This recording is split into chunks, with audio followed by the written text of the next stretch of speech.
যিসকলে অহা 27 অক্টোবৰ তাৰিখে গ্ৰেড 4 এক্সাম দিব তেওঁলোকৰ বাবে আমাৰ এই ভিডিঅ'টো অতি গুৰুত্বপূৰ্ণ হ'ব আৰু আজিৰ পৰা আমি ভিডিঅ' দি যাম যিসকলে গ্ৰেড 4 এক্সাম দিব তেওঁলোকৰ বাবে আৰু মনত ৰাখিব এই যিবোৰ ভিডিঅ'ত আমি প্ৰশ্নবোৰ আগবঢ়াম সেই আটাইবোৰ প্ৰশ্ন অতি দৰকাৰী প্ৰশ্ন হয় ৰিসেন্টলি এইচএছ লেভেলৰ আৰু গ্ৰেজুৱেট লেভেলৰ গ্ৰেড 3 এক্সাম হৈ গ'ল আৰু সেই এক্সামত যিবোৰ প্ৰশ্ন আহিছিল সেই প্ৰশ্নবোৰৰ পেটাৰ্ণৰ ওপৰত ভিত্তি কৰি আমি বহুত দৰকাৰী প্ৰশ্ন আগবঢ়াম যিবোৰ অহা 27 অক্টোবৰ তাৰিখে হ'বলগীয়া পৰীক্ষাৰ বাবে অতি গুৰুত্বপূৰ্ণ হ'ব তেন্তে আপোনালোকে ভিডিঅ'বোৰ আটাইবোৰ ভিডিঅ' চাব আৰু আটাইবোৰ প্ৰশ্ন চাব আৰু সেই প্ৰশ্নৰ লগত জড়িত যিবোৰ সিমিলাৰ প্ৰশ্ন থাকিব সেইবোৰ আপোনালোকে চোৱাৰ চেষ্টা কৰিব নিজে তেনে দেৰি নকৰি আমি ভিডিঅ'টো আৰম্ভ কৰোঁ আজিৰ এই ভিডিঅ'টো প্ৰথম ভিডিঅ' হয় আৰু আমি এনেকৈ ভিডিঅ' দি যাম গ্ৰেড 4ৰ বাবে তেন্তে দেৰি নকৰি আমি প্ৰশ্নটো আগবাঢ়ো তাৰ আগতে যিসকলে আসাম ষ্টাডি পইণ্ট চেনেলটোক ছাবস্ক্ৰাইব কৰা নাই তেওঁলোকে ছাবস্ক্ৰাইব কৰি ল'ব তেন্তে বলক আমি প্ৰশ্নবোৰলৈ আগবাঢ়ো How many medals India secured in the 19th Asian Game? হয় আপোনাক সুধিছে 19th এছিয়ান গেমছত ভাৰতে কিমানটা মেডেল সিকিউৰ কৰিছিল কিমানটা মেডেল পাইছিল 107টা 7টা 106টা 6টা কোনটো শুদ্ধ হ'ব হয় ৰিসেন্টলি যেটো 19তম এছিয়ান গেমছ হৈ গ'ল তাতে ভাৰতে মেডেল পাইছিল আপোনাৰ 107টা আপোনাৰ এনসাৰটো হ'ব 107টা মেডেল ভাৰতে পাইছিল আৰু এটো প্ৰথমবাৰ হয় যত ভাৰতে এখৰ ঘৰ মানে ক্ৰছ কৰিছিল এছিয়ান গেমছত তেন্তে আমি বেছি বহলাই নকওঁ আমি জাস্ট ইম্পৰ্টেন্ট প্ৰশ্নবোৰ কৈ যাম আৰু ডাইৰেক্ট এনসাৰবোৰ আমি টিক কৰি যাম তেন্তে বলক নেক্সট প্ৰশ্নটো আগবাঢ়ো নেক্সট প্ৰশ্নটো সুধিছে which edition of G20 summit held in 2023 হয় 2023ত যেটো G20 সাবমিট হৈছিল সেই সাবমিটটো কিমানতম এডিশন আছিল কিমানতম আছিল যেটো ৰিসেন্টলি হৈ গ'ল 2023ত G20 সাবমিট আৰু ইয়াত উত্তৰ সুধিছে আপোনাৰ 18তম আছিল 15তম আছিল 19তম আছিল 20তম আছিল আৰু ইয়াৰ উত্তৰটো হ'ব আমি দেৰি নকৰি এনসাৰটো কৈ দিও 2023ত যেটো G20 সাবমিট হৈছিল হেতু আপোনাৰ আছিল 18তম সাবমিট তেছত বলক নেক্সট প্ৰশ্নটো লৈ নেক্সট প্ৰশ্নটো সুধিছে ফাইন্ড দা আউট পেয়াৰ আপোনাৰ সুধিছে আউট পেয়াৰ মানে কোনটো মানে মিলা নাই হেতু সুধিছে ইয়াতে আপোনাৰ কিছুমান পেয়াৰ দিয়া আছে আৰু কোনটো পেয়াৰ মিলা নাই সুধিছে আপোনাৰ প্ৰথমটো দিয়া আছে সুনীল ছেত্ৰী এক্টৰ তাৰছত Baichung Bhutia football Mirabai Chanu weightlifting আৰু উমা ছেত্ৰী ক্ৰিকেট এতিয়া সকলোৱে ইতিমধ্যে গম পাইছে কি জানি ইয়াৰ উত্তৰটো হ'ব আপোনাৰ সুনীল ছেত্ৰী এক্টৰ হয় এটো আপোনাৰ মিলা নাই কাৰণ আমি গম পাওঁ উমা ছেত্ৰী ক্ৰিকেটাৰ হয় অসমৰ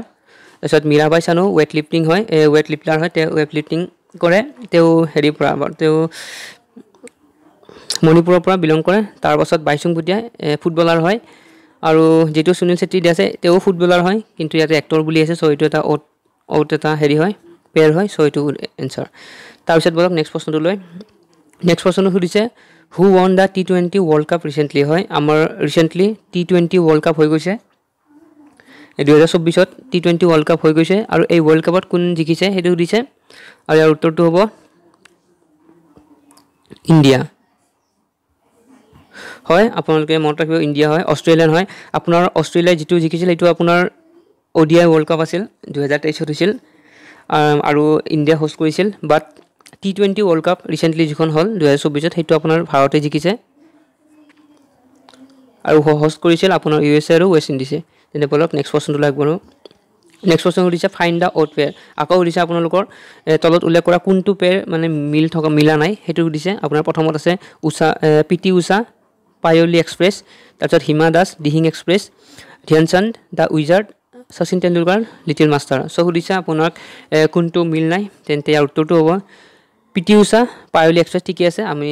পিটি উষাক তেওক পায়লি এক্সপ্ৰেছ বুলিও মেনশন কৰে তাৰছত হিমা দাস তেওক দিহিং এক্সপ্ৰেছ বুলিও কোৱা হয় তাৰছত ধ্যানচান্দ তেওক উইজাৰ্ড বুলি কয় হয় তেওক উইজাৰ্ড বুলি কোৱা হকিৰ তাৰ পাছত আহিল শচীন তেণ্ডুলকাৰ লিটল মাষ্টাৰ এটো আপোনাৰ ভুল হয় কাৰণ লিটল মাষ্টাৰ বুলি সুনীল গাভাস্কাৰক কোৱা হয় শচীন তেণ্ডুলকাৰ কোৱা নহয় তো আমাৰ বাছনি কৰাত ভুল হৈছে ইয়াতে কিন্তু মনত ৰাখিবা আমাৰ শচীন তেণ্ডুলকাৰ এটো শুদ্ধ হয় লিটল মাষ্টাৰ বুলি সুনীল গাভাস্কাৰ কোৱা হয় শচীন তেণ্ডুলকাৰ কোৱা নহয় এটো আপোনাৰ এনসাৰ হ'ব 4 নম্বৰটো তাৰছত বলক নেক্সট প্ৰশ্নটো আগবাঢ়ো নেক্সট প্ৰশ্নটো সুধিছে হিউৱেন চাং ৰোড হিউৱেন চাঙে কি লিখিছিল তলত আপোনাৰ অৰ্থশাস্ত্ৰ লিখিছিল সিও কি লিখিছিল ইণ্ডিকা লিখিছিল ফক ইও কি লিখিছিল আপোনাৰ উত্তৰটো সকলোৱে জানে বহুত ইজি হয় এটো আপোনাৰ সিও কি হ'ব তাৰ পাছত নেক্সট প্ৰশ্নটো সুধিছে what is the capital of Papua New Guinea হয় পাপুয়া নিউ গুইনাৰ আপোনাৰ ক্যাপিটেল কি সুধিছে ইয়াতে আপোনাৰ পোৰ্ট মৰ্সবি আছে সুভা আছে নন আছে হনলুলু আছে ইয়াৰ উত্তৰটো হ'ব আপোনাৰ পোৰ্ট মৰছবি হ'ব আপোনাৰ সুবাটো হৈছে ফিজিৰ ক্যাপিটেল তাৰপিছত হনলুলুটো হৈছে আপোনাৰ কি আছিল আপোনাৰ এইখন ইউএছএ যেটো আছে আপোনাৰ এইটো হাৱাই আছিল হাৱাই ক্যাপিটেল হৈছে হনলুলু আৰু আপোনাৰ নিউ পাপুয়া গুইনিয়াৰ হৈছে আপোনাৰ পোৰ্ট মৰছবি তাৰপিছত নেক্সট কোৱেশ্চন দিছে হু ফাউণ্ড মৌৰ্য ডাইনেষ্টি কোনে ফাউণ্ড কৰিছিল ইয়াতে আছে আপোনাৰ কৌটিল্য আছে বিন্দুসাৰ আছে ধনানন্দ আছে চন্দ্ৰগুপ্ত মৌৰ্য আছে আপোনাৰ মৌৰ্য ডাইনেষ্টি ফাউণ্ড কৰিছিল চন্দ্ৰগুপ্ত মৌৰ্য হয় চন্দ্ৰগুপ্ত মৌৰ্য ডাইনেষ্টি ফাউণ্ড কৰিছিল আপোনাৰ ধনানন্দ আছিল লাষ্ট মগধৰ ৰুলাৰ আৰু ধনানন্দক আতৰাই চন্দ্ৰগুপ্ত মৌৰ্য বংশ স্থাপন কৰিছিল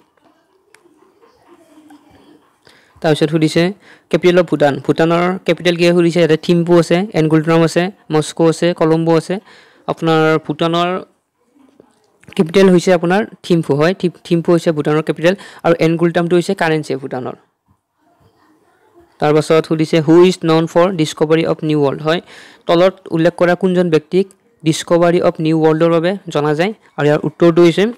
ক্ৰিষ্টোফাৰ কলম্বাছ এইটো প্ৰশ্ন কলম্বাছৰ লগত জড়িত প্ৰশ্ন এটা আহিছিল এবাৰ পৰীক্ষাত সুধিছিল ক'ৰ পৰা বিলং কৰে তেওঁ ক'ত জন্ম হৈছিল ইটালীৰ আছিল সো ইয়াত আৰু আমাৰ ইয়াতে প্ৰশ্নটো দিছে ডিসকভাৰী অফ নিউ ৱৰ্ল্ড বুলি কাক ডিসকভাৰী অফ নিউ ৱৰ্ল্ডৰ ক্ষেত্ৰত জনা যায় ইয়াৰ উত্তৰটো হ'ব ক্ৰিষ্টোফাৰ কলম্বাছ তাৰপিছত সুধিছে হু এক্টেড ইন দ্য ফিল্ম এৰাবাটৰ সুৰ হয় এৰাবাটৰ সুৰ আমি সকলো জানো ভূপেন হাজৰিকাই ডাইৰেক্ট কৰিছিল আৰু এই এৰাবাটৰ সুৰত কোনে এক্ট কৰিছিল ইয়াত আছে আপোনাৰ ভূপেন্দ্ৰনাথ শইকীয়া আছে কলাগুৰু বিষ্ণুপ্ৰসাদ ৰাভা আছে ফণী শৰ্মা আছে বথ এ এন বি আছে সৰি ইয়াতে আপোনাৰ যেটো এ এন বি আছে এইটো আপোনাৰ হেৰি হৈছে মানে ইয়াত অলপ উল্টা হৈছে ইয়াত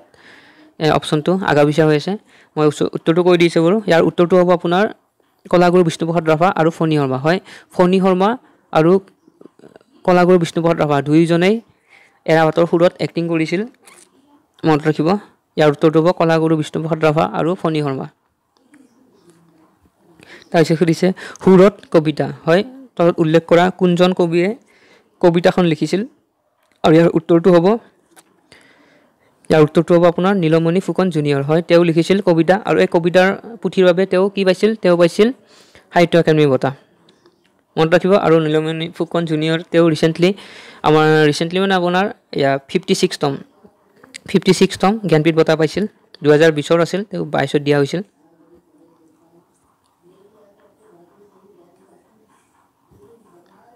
তাৰপিছত সুধিছে the term monopoly is associated with হয় এই যেটো টাৰ্ম মনোপলি আছে এই মনোপলিটো আপোনাৰ কাৰ লগত জড়িত সেইটো সুধিছে আপোনাৰ mix economy socialism communist capital কোনটো লগত জড়িত আৰু ইয়াৰ উত্তৰটো হ'ব আপোনাৰ ক্যাপিটেলিজমৰ লগত জড়িত মনোপলিটো তাৰপিছত সুধিছে where is the Sahara desert located হয় সাহাৰা ডেজাৰ্ট ক'ত আছে আপোনাৰ সাহাৰা মৰুভূমি ক'ত আছে সুধিছে North America Asia South America North America ক'ত আছে সুধিছে আৰু উত্তৰটো হ'ব নৰ্থ আফ্ৰিকা হয় নৰ্থ আফ্ৰিকা উত্তৰ আফ্ৰিকাত আছে আপোনাৰ সাহাৰা মৰুভূমি তাৰপিছত সুধিছে first Indian women to win medal at Olympic হয় তলত উল্লেখ কৰা কোনজন মহিলা প্ৰথমজন মহিলা হয় ভাৰতৰ যিয়ে আপোনাৰ মেডেল পাইছিল অলিম্পিকত আৰু উত্তৰটো মেৰী কম হ'ব মনালিসা বৰুৱা হ'ব মানু কাকাৰ হ'ব কাৰনাম মালেশ্বৰী কোনজন হ'ব আৰু ইয়াৰ উত্তৰটো হ'ব কাৰনাম মালেশ্বৰী আমাৰ প্ৰথম মেডেল পাইছিল অলিম্পিকত ফাৰ্ষ্ট ইণ্ডিয়ান ওমেন তাৰপিছত নেক্সটটো সুধিছে হুৰত কাৰেঙৰ লিগিৰি হয় কাৰেঙৰ লিগিৰি কোনে লিখিছিল ৰজনীকান্ত বৰদলৈ জ্যোতিপ্ৰসাদ আগৰৱালা ফণী শৰ্মা কলাগুৰু বিষ্ণুপ্ৰসাদ ৰাভা কোনে লিখিছিল আৰু কাৰেঙৰ লিগিৰি লিখিছিল আপোনাৰ জ্যোতিপ্ৰসাদ আগৰৱালা তাৰপিছত সুধিছে G20 submit in 2023 was held in which country হয় ইয়াত সুধিছে আপোনাৰ যেটো G20 সাবমিট হৈ গল 2023ত 18তম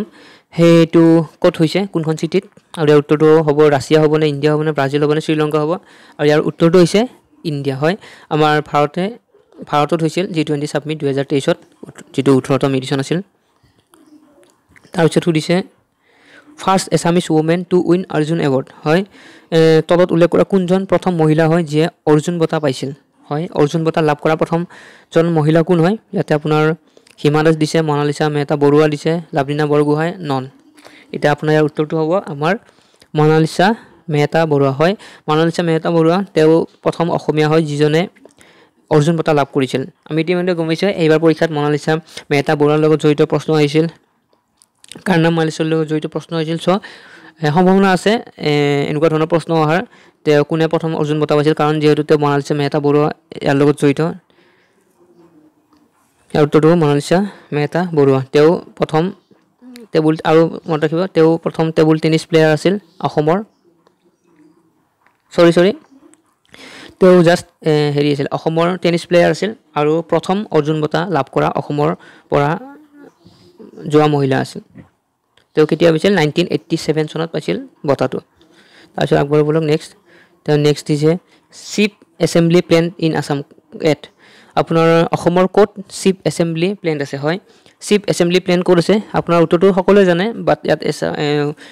প্ৰশ্নটো অলপ বেলেগ ধৰণৰ দিছোঁ যাতে আপোনালোকে অলপ গম নাপায় ইয়াত সুধিছে chief assembly plant in Assam ক'ত আছে অসমৰ ক'ত আপোনাৰ চিফ এছেম্বলি প্লেণ্ট আছে আৰু ইয়াৰ উত্তৰটো হৈছে আপোনাৰ জাগিৰোড হয় জাগিৰোডত আছে জাগিৰোডত আছে আপোনাৰ চিফ এছেম্বলি প্লেণ্ট অৰ্থাৎ আপুনি গম ছেমি কণ্ডাক্টৰ নাম শুনিছে নিশ্চয় গম পাইছে আপোনাৰ টাটাই হেৰি কৰা আপোনাৰ যিটো ছেমি কণ্ডাক্টৰৰ আপোনাৰ জাগিৰোডত ষ্টাৰ্ট কৰিছে তাৰপিছত সুধিছে next last ruler of Ahom হয় ইয়াত সুধিছে আহোমৰ লাষ্টজন ৰুলাৰ কোন লাষ্টজন শাসক কোন আহোমৰ ইয়াত এনচাৰ দি আছে আপোনাৰ চন্দ্ৰকান্ত সিংহ চুকাফা পুৰন্দৰ সিংহ ৰুদ্ৰসিংহ আৰু ইয়াৰ উত্তৰটো হ'ব পুৰন্দৰ সিংহ হয় পুৰন্দৰ সিংহ হৈছে আপোনাৰ আহোমৰ অন্তিমজন শাসক তেন্তে এইখিনি আছিল আজিৰ এই প্ৰথম ভিডিঅ'টোত বহুত ইম্পৰ্টেণ্ট প্ৰশ্ন হয় এইবোৰ আপোনালোকে যদি ভিডিঅ' শেষ কৰি চাইছে তেন্তে ধন্যবাদ আৰু চেনেলটো ছাবস্ক্ৰাইব কৰি ল'ব আমি আৰু ভিডিঅ' আগবঢ়াম আমি আজি এই প্ৰথম ভিডিঅ'টোত জিকে লগত জড়িত প্ৰশ্নবোৰ দিলোঁ আমি নেক্সট আকৌ ভিডিঅ' লৈ আহিছোঁ আপোনালোকে চেনেলটো ছাবস্ক্ৰাইব কৰি ল'ব ভিডিঅ'বোৰ পোৱাৰ বাবে আৰু মনত ৰাখিব এই আটাইবোৰ প্ৰশ্ন অহা 27 অক্টোবৰ তাৰিখে হ'বলগীয়া গেট 4 এক্সামৰ বাবে অতি দৰকাৰী হয় তেন্তে ধন্যবাদ আজি ভিডিঅ'টো চোৱাৰ বাবে